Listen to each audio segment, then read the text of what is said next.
Seguimos con la serie Año Nuevo, es un especial de Año Nuevo del 2022. Es una gran oportunidad que Dios nos brinda en iniciar con este mes que casi termina. Y el título para esta ocasión es ¿Por qué vino Cristo al mundo? Voy a leerles varias citas bíblicas aquí. Primera de Juan 3, 5 y 8 dice, y sabéis que Él apareció para quitar nuestros pecados, y no hay pecado en Él. El que practica el pecado es del diablo, porque el diablo peca desde el principio. Para esto apareció el Hijo de Dios, para deshacer las obras del diablo.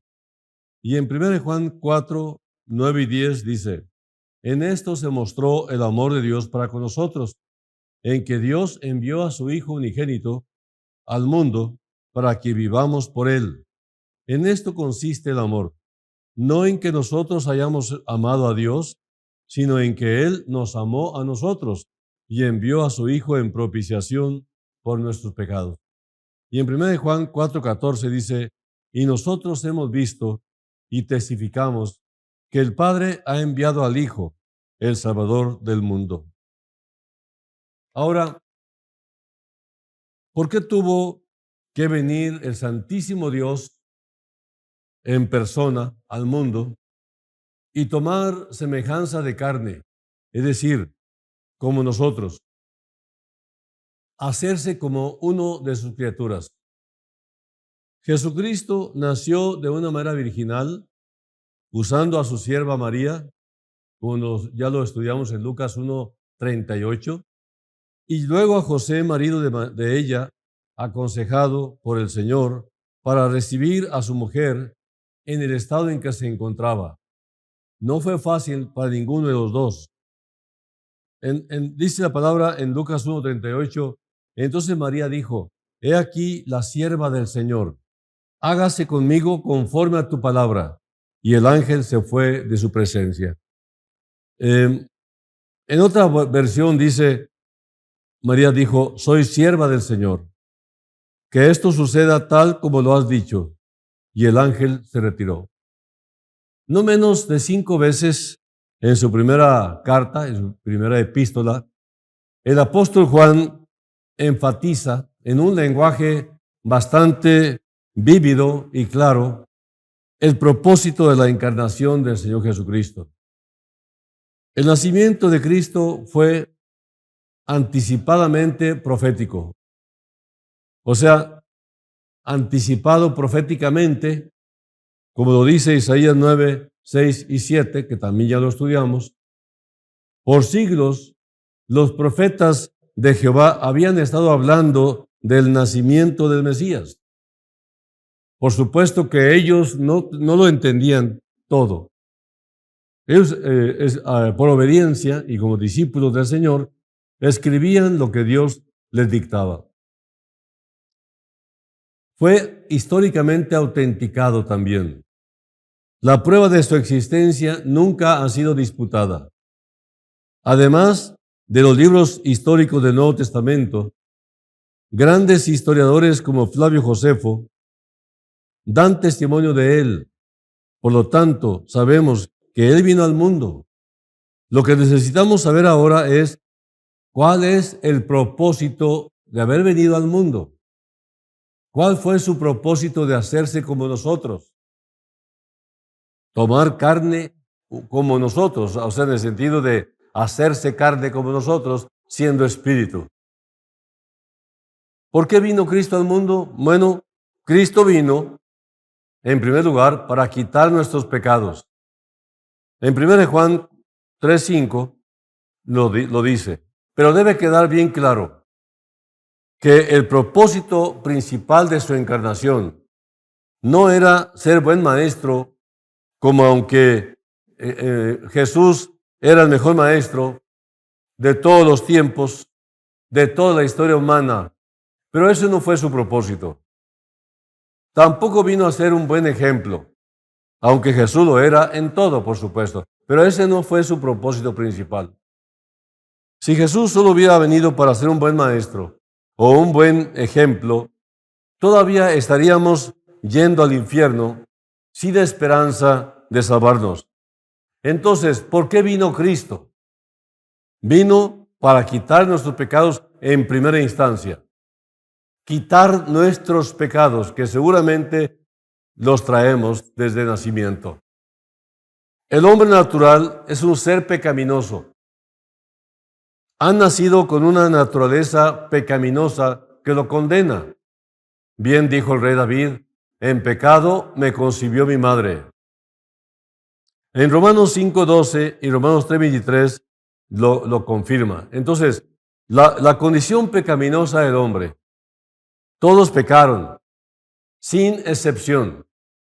No hay ningún personaje, ni siquiera de los que están en el récord bíblico, que se escape de esta aseveración. Todos pecaron sin excepción. El hombre está sin remedio a causa del pecado.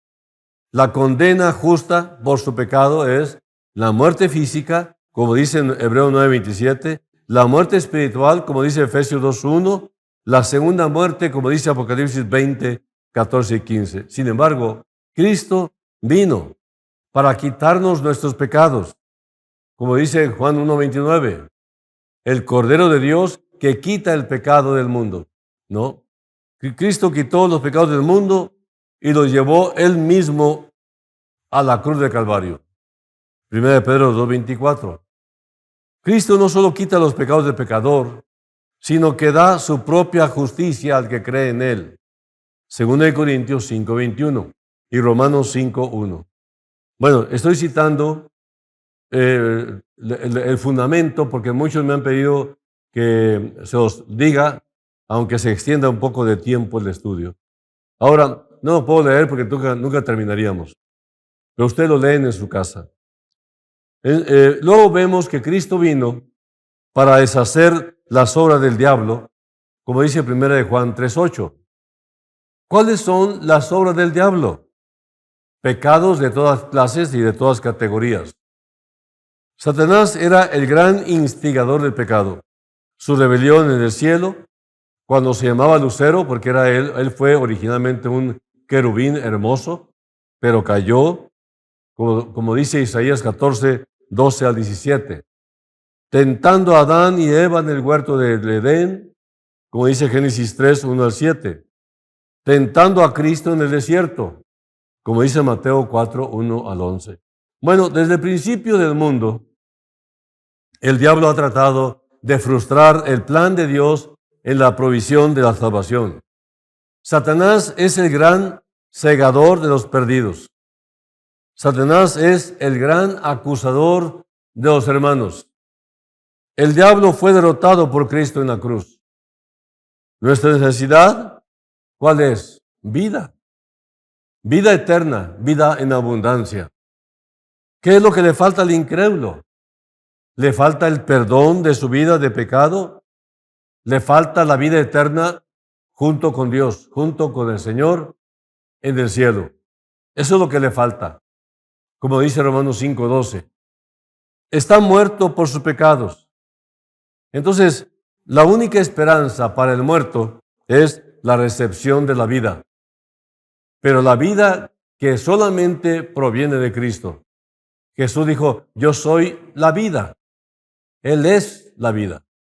Entonces, su provisión también, aparte de la vida, que es la necesidad urgente de cada pecador, bueno, con ello provee la vida eterna. Es por fe en la muerte y resurrección de Cristo que llegamos a experimentar la vida eterna.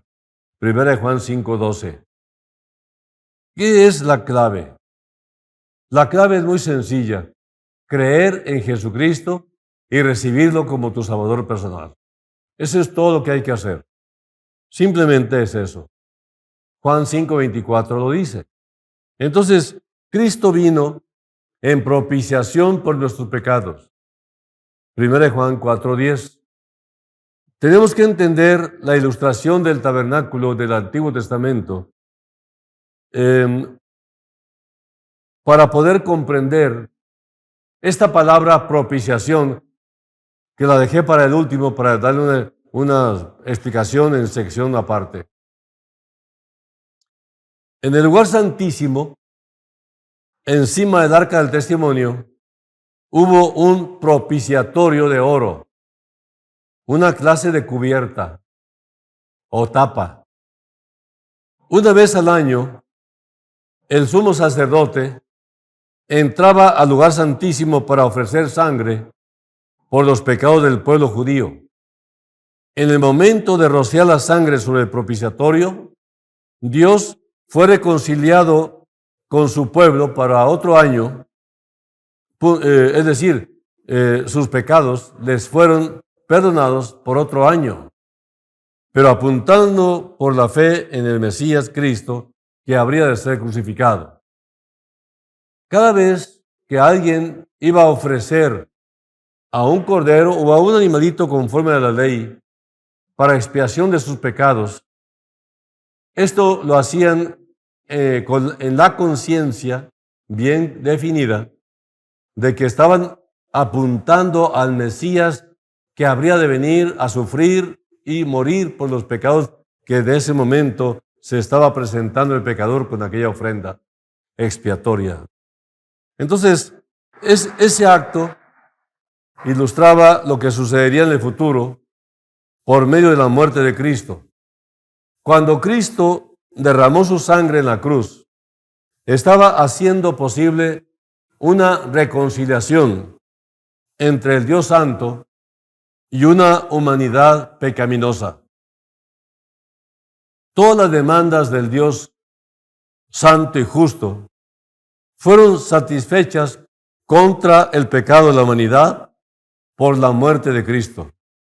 Y como consecuencia, el que cree en Cristo puede experimentar la misericordia de Dios y adquirir el perdón absoluto de sus pecados.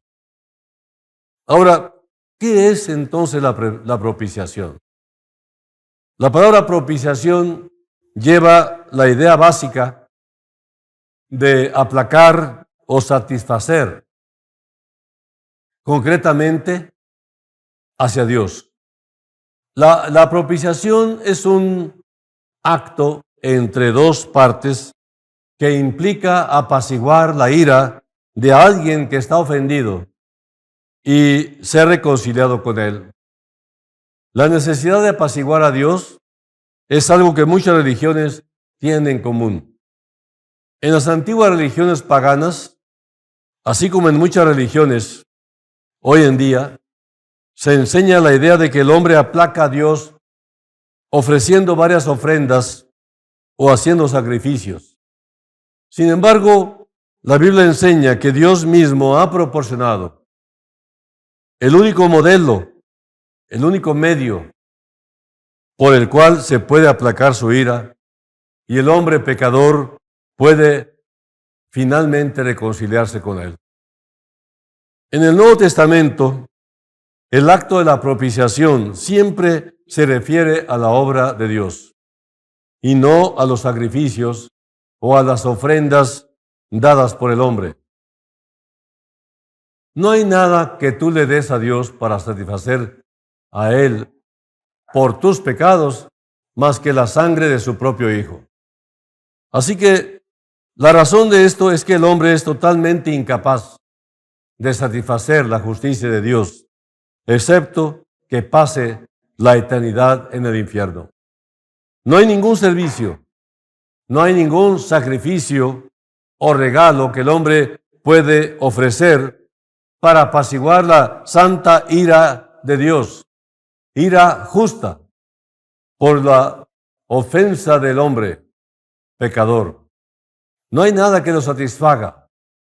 Su perfecta justicia solamente se logró mediante el Señor Jesucristo. Su sangre derramada en la cruz de Calvario es el pago suficiente que satisfizo la justicia divina, la demanda de Dios. Entonces, no hay ningún servicio, no hay ningún sacrificio, no hay ningún regalo, repito, que el hombre pueda ofrecer para aplacar la ira de Dios sobre su persona. Entonces, Dios Hijo Jesucristo vino al mundo en forma de hombre para ser precisamente el hombre perfecto, el sacrificio perfecto por el pecado, e hizo propiciación o expiación por los pecados del pueblo. Hebreos 2:17. La palabra propiciación se usa en varios versículos para explicar lo que Jesús logró a través de su muerte en la cruz. Por ejemplo, en Romanos 3, 24 y 25, déjeme leerlo. Romanos 3, 24 y 25 son versículos muy conocidos y seguramente se los saben de memoria. Dice, siendo justificados gratuitamente por su gracia, mediante la redención que es en Cristo Jesús, a quien Dios puso como propiciación por medio de la sangre, por medio de la fe en su sangre, para manifestar su justicia a causa de haber pasado por alto en su paciencia los pecados pasados. Entonces, los creyentes en Cristo han sido justificados gratuitamente por su gracia. Dice aquí, mediante la redención que es en Cristo Jesús, a quien Dios puso como propiciación, repito, por medio de la fe en su sangre, para manifestar su justicia, a causa de haber pasado por alto en su paciencia los pecados pasados. Estos versículos son un punto clave en el argumento de Pablo en el libro de Romanos y realmente están en el corazón del mensaje del Evangelio. Dice Romanos 3:23, por cuanto todos pecaron. El término absoluto todos incluye a todos, todo ser humano que desciende de Adán. Todos descendemos de Adán. Y de ahí los argumentos para poder oscurecer esta verdad. Diciendo que venimos de los monos, otros dicen de otro tipo de bichos por ahí. ¿Cuál es la intención de estas mentiras? Desviar la atención de que eres un pecador, que naciste pecador, esencialmente naciste malo. ¿Por qué? Porque eres descendiente de Adán caído. De ahí viene todo el problema. Entonces lo que Jesús quiere es rescatarte. Vino a rescatar lo que perdió Adán. Perdió Adán su posición de señorío sobre toda la creación. Lo que Dios había dicho en el mundo iba a ser Señor Adán. La creación de la tierra, me refiero, a lo que estaba aquí en la tierra. Entonces, estos versículos son un punto clave y debemos traerlos siempre presentes o memorizarlos. Voy a repetir, Romanos 3, 24 y 25, pero puedes incluir desde 23, 24 y 25. En los 3 primeros capítulos de Romanos, Pablo argumenta de que todos, judíos y gentiles, o sea, no judíos, por igual, están bajo la condenación de Dios y son merecedores de su ira. En Romanos 1:18 lo dice. Todos pecaron, todos están destituidos de la gloria de Dios, dice Romanos 3:23. Todos nosotros merecemos su ira, merecemos ser castigados, pero el Señor muestra su amor para con nosotros, en que aún siendo pecadores, Cristo murió por nosotros. Así que Dios, en su infinita gracia y misericordia, ha provisto una forma para aplacar su ira y para que podamos ser reconciliados con Él. Esto es solamente a través de la muerte sacrificial de su Hijo Jesucristo, como el pago por nuestros pecados. Es a través de la fe en Jesucristo, como el sacrificio perfecto de Dios, que podemos ser reconciliados con Él. Es únicamente por causa de la muerte de Cristo en la cruz y de su resurrección en el tercer día que un pecador perdido que merece el infierno puede ser reconciliado con un Dios santo. La hermosa verdad del Evangelio es que los cristianos son salvos de la ira de Dios y son reconciliados con Él, no porque hayamos amado a Dios, sino porque Él nos amó a nosotros y envió a su Hijo en propiciación por nuestros pecados, como dice 1 Juan 4:10. Es interesante ver que si nosotros tenemos capacidad para amar, es debido a que Dios nos amó primero. El amor viene de Dios. Jesús dijo: yo soy el camino, la verdad y la vida. Nadie viene al Padre sino por mí. Juan 14:6.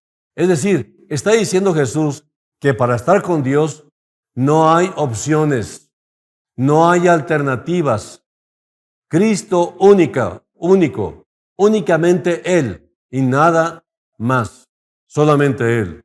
Él es el camino, Él es la verdad, Él es la vida. Solamente a través de Él podemos llegar al cielo. Entonces, la única manera para aplacar la ira de Dios contra el hombre pecador y reconciliarnos con Dios es, insisto, a través de Jesucristo. Ni más ni menos. No hay otra forma. Y esta verdad se comunica también en 1 Juan 2:2, que dice: y Él es la propiciación por nuestros pecados, y no solamente por los nuestros, sino también por los de todo el mundo. Una parte importante de la obra salvadora de Cristo es la liberación de la ira de Dios. La propiciación de Jesús en la cruz es lo único que puede quitar la condenación de Dios con respecto al pecado. Aquellos que rechazan a Cristo como su Salvador y se niegan a creer en Él, no tienen ninguna esperanza de salvación, porque Él es único, Él es singular. Si tú quitas tus ojos de Él, no hay esperanza en ningún rincón del planeta y en ningún rincón del universo. Solamente pueden esperar el enfrentar la ira de Dios que han acumulado para el día del juicio. Romanos 2:5. Ahora, no hay ninguna otra propiciación o sacrificio que puede hacerse por sus pecados. Ahora, Dios nos invita a crecer y madurar en nuestra relación personal con Él. Muchos están decepcionados de su propia vida, frustrados, han pasado muchísimos años sobre el planeta Tierra, tienen muchos años viviendo aquí en este mundo y no han logrado nada de lo que se prometieron a sí mismos cuando se entregaron a Cristo Jesús. Ellos dicen: no tengo madurez, sigo en la simpleza, tengo mucho dolor por esto, haber perdido mi tiempo. Pero quiero decirte una cosa: mientras tú estés vivo, tú no eres considerado producto terminado con Dios, por Dios. El apóstol Pablo dice: olvidando ciertamente lo que queda atrás y extendiéndome a lo que está adelante, prosigo.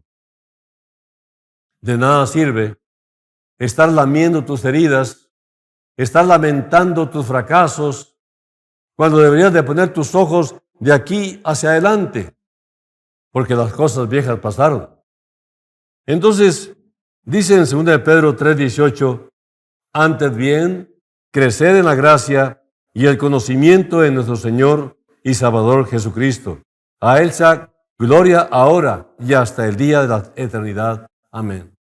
Entonces, como propósito de año nuevo, en el 2022, que ya casi pasó un mes, nosotros tenemos la oportunidad gloriosa de que ahora sí nos concentremos en este propósito divino, ponernos en sus manos. Oh Señor, si has de extender nuestra vida, si has de darnos más años de vida, haz que lo aprovechemos y que logremos este objetivo que tú has planeado para nuestras vidas. Como dice un salmo, que Dios cumpla su propósito en mí. Dice en el versículo 17 de 2 de Pedro 3, 17 y 18, para concluir, dice: Así que vosotros, oh amados, sabiéndolo de antemano, guardaos, no sea que arrastrados por el error de los inicuos, caigáis de vuestra firmeza. Antes bien, creced en la gracia y el conocimiento de nuestro Señor y Salvador Jesucristo. A Él sea gloria ahora y hasta el día de la eternidad. Amén. Aquí se presenta la oportunidad. Nos está invitando el Señor a través de esta carta de Pedro. Creced. Vamos a crecer en la gracia. Vamos a madurar mediante este conocimiento de nuestro Señor y Salvador Jesucristo. Sabiéndolo de antemano. Nosotros, quienes sabemos acerca del día del Señor y esperamos con expectación paciente, debemos perseverar. No sea que caigáis de vuestra firmeza. Debemos de ser cuidadosos y habitar en Jesús todo el tiempo. El contexto de este mensaje nos habla de una invitación a ser salvos. Nos habla de argumentos claros en la Biblia de lo que tuvo que hacer el Señor para que tú, que no lo podrías lograr jamás, no tuvieses otra cosa más que recibir como regalo el trabajo completo y satisfactorio de Cristo. Entonces, pero ahora, como creyente, nos invita a crecer. Ya naciste, ya estás de nuevo en el plano de Dios. Ya naciste, ahora a crecer. Hay que comer, hay que revitalizarnos, hay que ejercitarnos para poder desarrollar carácter y desarrollar un crecimiento de madurez muy extraordinario. Ahora, nosotros debemos tener presente esto. Ya somos salvos, ya hemos compartido a otros que Cristo es nuestro Señor y Salvador. Estamos seguros de que si morimos, habremos de despertar mirando a cara a Jesús. Bueno, todo esto ya está arreglado. Pero ahora, dice el Señor, mientras estés vivo, mientras yo te entregue más vida, mientras yo te dé vitalidad, toda tu energía, todos tus derroteros, todo apuntará en salvar a otros coterráneos, a otra gente que está alrededor tuyo. Y en ese lugar donde tú te desenvuelves en tu propia área de acción, de influencia, ahí comparte a Cristo Jesús. Esa es la razón de por qué vive el cristiano. Entonces, debemos ser cuidadosos y nunca soltar de Cristo. En orden, dice Spurgeon, para poder saber cómo estar firmes y de perseverar en no caer. Jesús les dio esta instrucción, crecer en la gracia, porque la manera para estar firmes es crecer. La manera para estar firmes es el estar avanzando. No hay firmeza excepto por medio del progreso. Dice aquí, antes bien, creced en la gracia y el conocimiento de nuestro Señor Jesucristo, Señor y Salvador Jesucristo. Prevenimos una caída de la firmeza por crecimiento continuo en la gracia, en el conocimiento de Jesús. De esta forma, estamos fortalecidos y es muy difícil que caigamos. Gracia no es meramente la manera en que Dios nos atrae hacia Él en el principio. La gracia es también la manera en la que crecemos y permanecemos en nuestra firmeza. Nunca podemos crecer lejos de la gracia y conocimiento de nuestro Señor. Y nunca crecemos fuera de la gracia de Dios. Pero notarás que el texto no dice nada acerca de la gracia creciendo. No dice que la gracia crece. Nos dice que debemos crecer en la gracia nosotros. Hay una diferencia. Basta entre la gracia creciendo y creciendo en la gracia. La gracia de Dios nunca incrementa, siempre es infinita. Así que no puede ser más, siempre será eterna. Nunca tiene fondo, siempre está sin límites, no puede ser más. Y en la naturaleza de Dios no puede ser menos. El texto lo dice, creced en gracia. Estamos en el océano de la gracia de Dios. No podemos estar en un océano más profundo y ahora que estamos en él debemos crecer. ¿Ya se dieron cuenta quién lo dice? Spurgeon, que era medio poeta. Así que tenemos aquí este fundamento sólido para crecer, no quedarnos estáticos, no quedarnos contemplando cómo los demás hacen tanto y uno lleno de buenas intenciones. Llegará el momento en que moriremos llenos de buenas intenciones que nunca pusimos por obra. Así que mejor de una vez por todas, traes convicción, traes anhelos, órale, agarra el arado y ponte a trabajar. También debemos de crecer en el conocimiento de Jesucristo. Eso significa saber más acerca de Jesús, pero aún más importante, conocer a Jesús en una relación personal, como lo enseña la Escritura. A Él sea la gloria, dice, cuando estamos listos y firmes en la gracia y conocimiento de nuestro Señor, esto da gloria a Dios. Spurgeon nota que esta segunda carta de Pedro termina con dos trompetazos. Uno es del cielo a la tierra, crecer la gracia y el conocimiento de nuestro Señor Jesucristo. La otra es de la tierra al cielo. A Él sea la gloria y hasta el día de la eternidad. Él nos lanza esta bendición del cielo a la tierra. Crece, desarrolla, madura en este conocimiento de Jesús. Y de la tierra hacia el de la tierra hacia el cielo, ahora nosotros levantamos alabanzas y glorias hasta el día de la eternidad. Nosotros haremos esto y todo para la gloria del Señor. Y amén termina. Esta última palabra no está incluida en todos los manuscritos de Segunda de Pedro. Sin embargo, es apropiado para una carta afirmando la verdad en frente del peligro de los falsos profetas y burladores. Podemos decir que hay 4 significados para amén. Amén expresa el deseo del corazón. Amén expresa la afirmación de nuestra fe. Amén expresa el gozo del corazón. Amén expresa la declaración o resolución.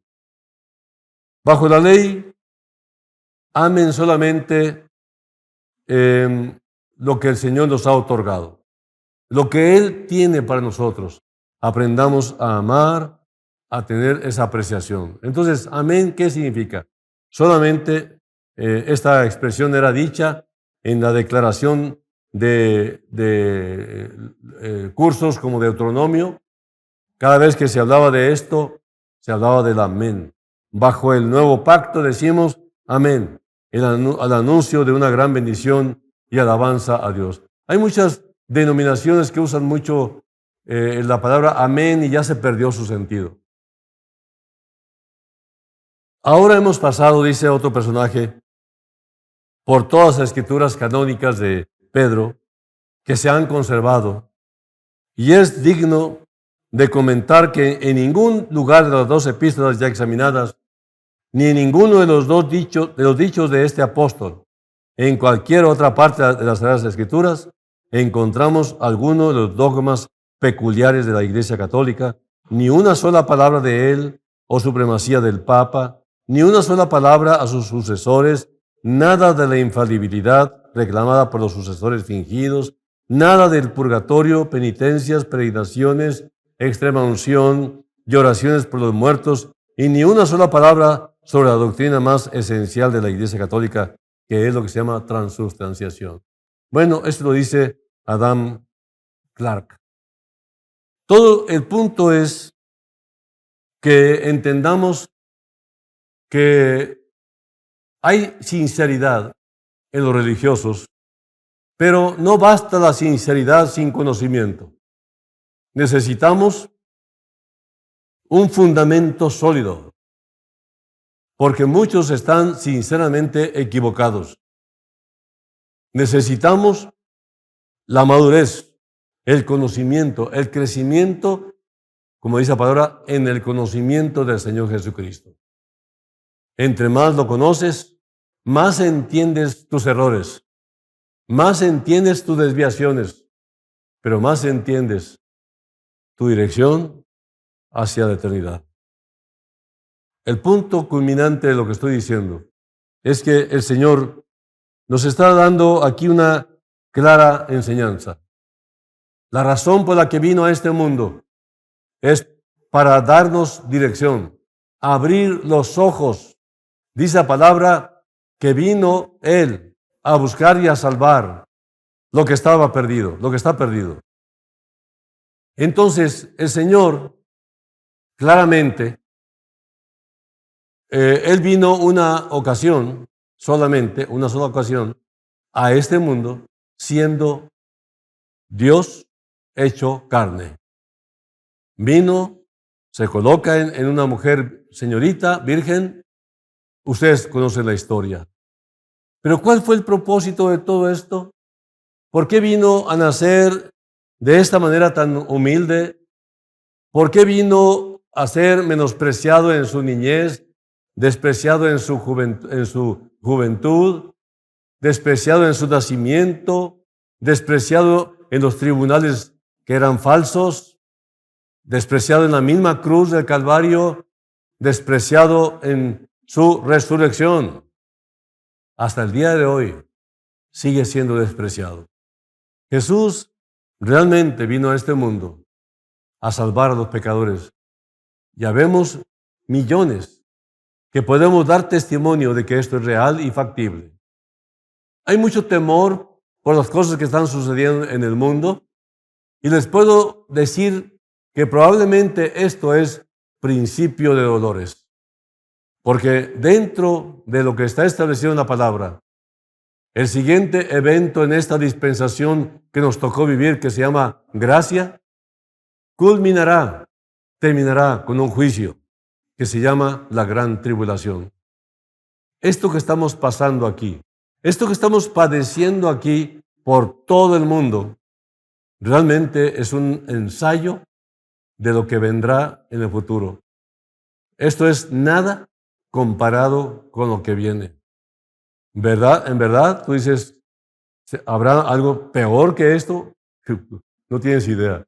Claro, realmente no tenemos idea, y me incluyo, porque la palabra dice que habrá una tribulación como nunca antes en la historia de la humanidad ha habido. Es terrible lo que viene. ¿Cuál es el único lugar de refugio? ¿Cuál es la ciudad de refugio? ¿Dónde está el rincón donde yo me puedo esconder? En toda la tierra y en todo el universo no hay dónde escapar, no hay dónde esconderse. Cristo Jesús es la roca. En Él estamos seguros. Jesús dijo, venid a mí todos los que estáis trabajados y cargados, que yo os haré descansar. Jesús mismo dice que no tengamos ningún temor. Jesús también dijo, no te afanes por el día de mañana, mas buscad primeramente el reino de Dios y su justicia, y todas estas cosas os serán añadidas.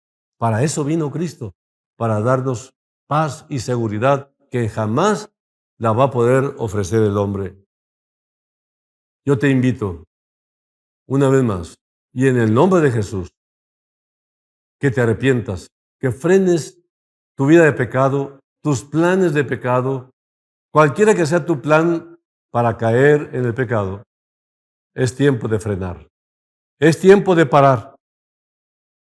Ojalá y el Señor te abra los ojos y puedas tener una visión clara de las consecuencias que vendrán con lo que piensas hacer. Que Dios te ilumine, que Dios te dé ese conocimiento, esa madurez para poder lograr frenar las terribles consecuencias que vienen más adelante. No solamente en esta tierra, sino también por la eternidad. Quiero terminar orando por ti, como siempre lo hemos hecho. Y aquí todo el departamento de producción están junto conmigo, con el interés de interceder por ti, para que seas salvo, eternamente salvo. Permíteme hacer esta oración entonces. Y si tú quieres repetirla, apropiatela con tus propias palabras. Dios, bendito Dios Todopoderoso, reconozco mi atrevimiento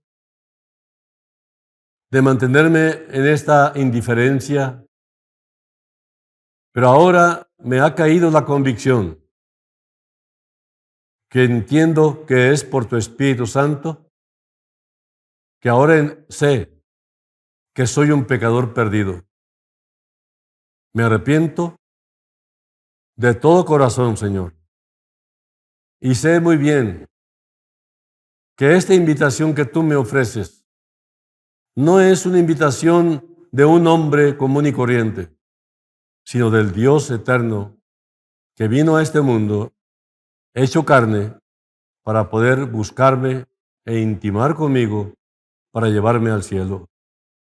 Señor, te pido perdón por toda mi vida de pecado. Estoy avergonzado.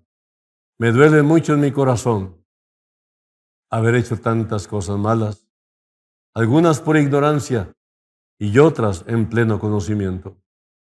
Perdóname, pues, Señor, porque yo te recibo como mi Salvador personal, desde ahora y para siempre. Acepto la sangre de la cruz que tú derramaste en la cruz de Calvario para pagar el perdón absoluto de mi vida, de mi vida de pecado. De esta forma, Señor, se estableció un juicio para mí, siendo tú la persona que se puso en propiciación, sacrificándose en mi lugar, para regalarme el perdón absoluto de mis pecados y darme la vida eterna al lado de Dios. Gracias, Señor, por escucharme. Yo te recibo como mi Salvador personal. En el nombre de Jesús. Amén. Eso es todo. Que Dios les bendiga y nos vemos la próxima con el favor de Dios. Hasta luego.